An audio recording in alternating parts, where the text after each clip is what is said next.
ప్రభు అయిన యేసుక్రీస్తు నామములో మీ అందరికీ ఉదయకాల శుభాలు తెలియపరుస్తూ ఉన్నాం. ఈ దినము దేవుడు మనకు అనుగ్రహించబడిన వాక్యాన్ని మనం చదువుదాం. రోమిలకు రాసిన పత్రిక 5వ అధ్యాయము 8వ వచనాన్ని మనము చదువుదాం. అయితే దేవుడు మన ఎడల తన ప్రేమను వెల్లడిపరుచుచున్నాడు.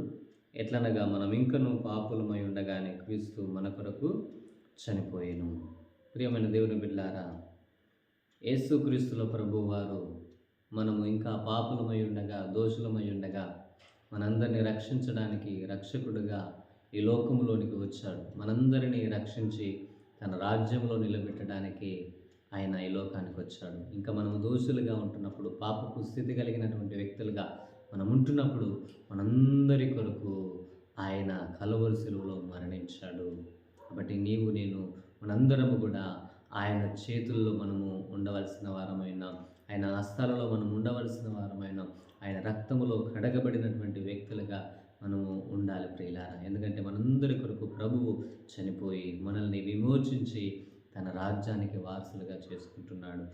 కాబట్టి వాక్యం వింటున్న నీవు నేను మనందరం కూడా ఆయనకు ఇష్టలుగా ఉండాలని ప్రభు కోరుతున్నాడు. దేవుడు మనందరిని దీవించునుగాక.